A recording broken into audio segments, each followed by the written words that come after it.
Hello everyone, Courtney here. Are you ready for another brutally honest episode of Inventing Truth? This one's a kicker, and if you listen to any of these episodes, this is the one to listen to, as it, ironically, holds the keys to the kingdom. Easier listened to than done.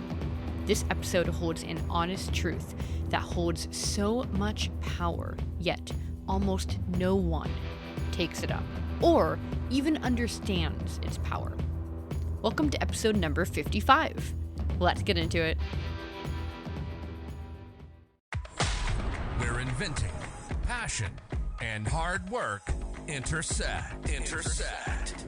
Welcome to the Serial Inventing Podcast. Bite-sized, perspective-altering episodes on serial inventing and beyond.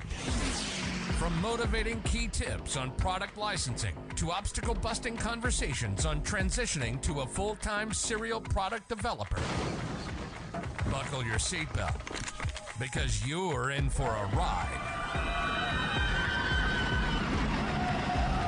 Warning, this podcast may motivate you to make wild decisions that will propel you forward in your inventing career and hijack more of your time for your passion. If you aren't ready to make it happen, then this podcast isn't for you.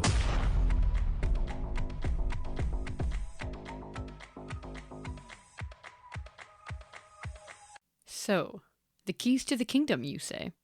What am I even talking about here? We are talking about the blueprints to accomplish something. In MMA, preparing for a fight, running is a big part of it. Yes, there are a lot of physical benefits to it, and those do matter.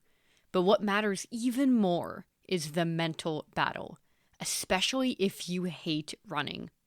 You need a lot of grit to run.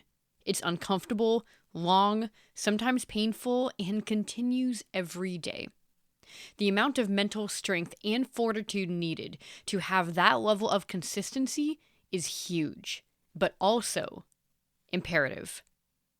When you are fighting against an opponent in the ring, that's where that sound training comes in. You are literally being attacked, and your goal is to defend and attack back. And the first thing that most often falls apart in a match is your mental thought process. In fact, if you start losing, it's easier to lose even more because your brain has already thought it has lost. It's a snowball effect that must be stopped. So mental strength is important. A coach can tell you to run, but you have to do the running. And not just run off and on, but consistently everyday run. A coach gives advice in any discipline based on their training and personal experiential knowledge and tailors that advice to the person and situation they are in. The coach gives a game plan, a blueprint, to one's success, and all the student needs to do is follow it. The coach says run, so run. Simple, right? Not so fast. If it was easy, there would be much more success in the world. I coach based on a lot of data and analytics, testing, and a carefully formulated plan towards the fastest way to success.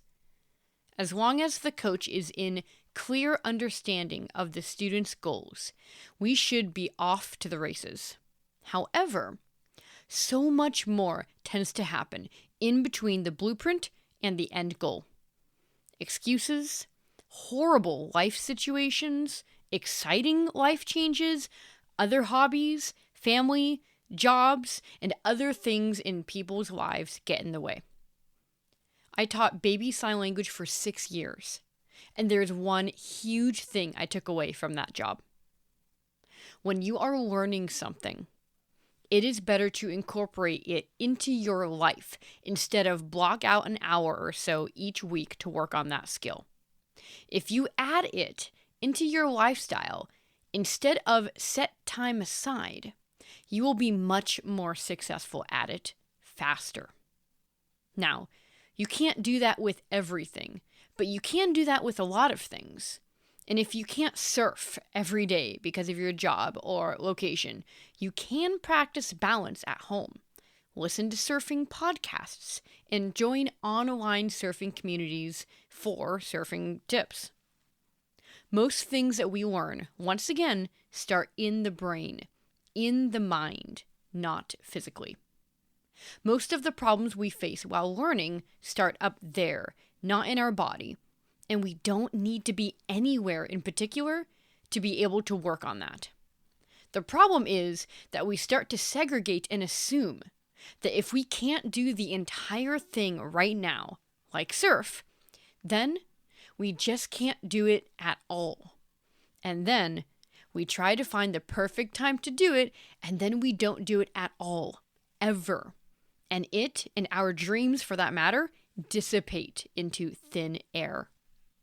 Incorporating your goals and dreams, such as licensing, should be a lifestyle shift, not a once-a-week thing to get done right before a coaching call. You must change how you view yourself first and foremost. Your behavior will follow. More on this and forming habits in the book Atomic Habits by James Clear. At the end of the day, making that identity and a lifestyle shift is not just helpful, but imperative. It is an absolute must.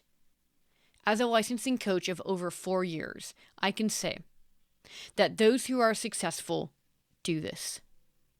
That is takeaway 1. And if you want to write this down and make it an action, you could write down and do the following.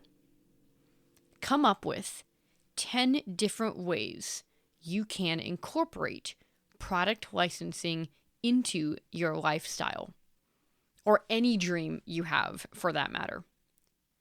The longer you wait, the longer it will never happen.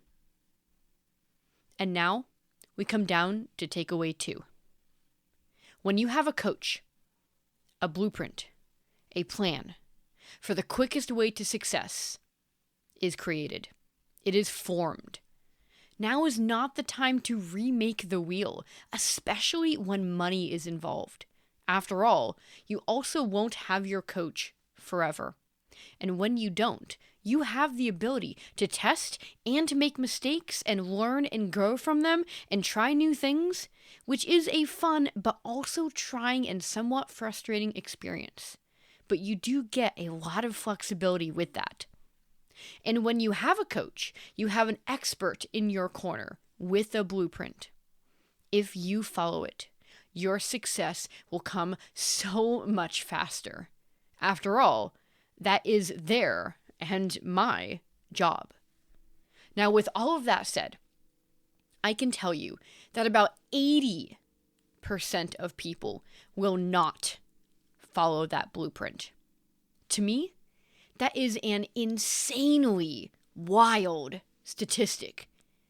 80%? I am saying most people veer off course for a variety of reasons, such as ego, lack of emotional maturity, refusing to put in the work, afraid of commitment, afraid of success, say they are too busy yet make every coaching call, ghost the coach with excuses, forgot they had a call, poor organizational skills, poor computer skills, etc., etc. Yet, they keep their barriers hidden from their coach, or they are all mere excuses, not wanting to own up to their lack of focus. When you get a coach, you also get their belief in you, often more than the student believes in themselves. As the saying goes, you can walk a horse to water, but you can't make it drink.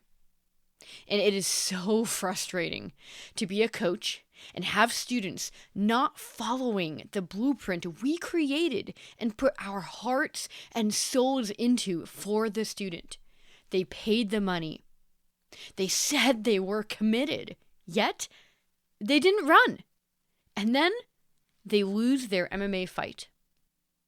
The blueprint is carefully laid out to be followed. And this is the truth about almost every industry out there on the planet. The blueprint is there. the secrets are revealed. The keys to the kingdom are literally laying right in front of the door. Yet almost no one picks them up. Those keys are often even trampled underfoot. These podcast episodes I have created are brutally honest musings on my journey throughout my career helping my students at InventRight. If you listen to them and take them seriously, you will find that the keys to the kingdom are in here. The problem is, it takes work to follow direction and take action. And that is takeaway 2.